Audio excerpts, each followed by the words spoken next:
Hello, and welcome to another Telekinesis video.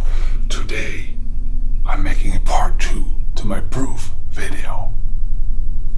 Last week, I tried to prove to you that telekinesis is real because many of you think it's not. And this doubt is the reason why telekinesis doesn't work for many. Because you doubt yourself, you doubt telekinesis, you think it's not real, and that's why it's never gonna work for you.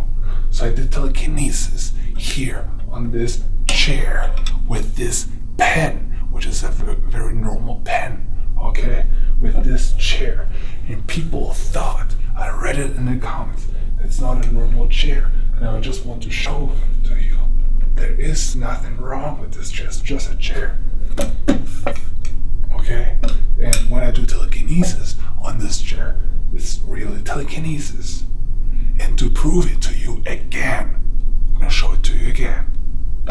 So, it's just a pen. See, there is no strings attached. And I feel embarrassed and pathetic that I have to prove it to you like that. But that's how it is.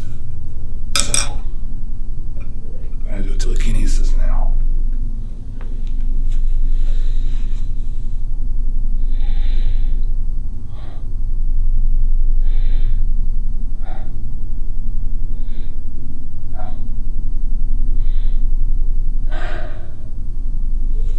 Thank you so much for watching, and have a good day.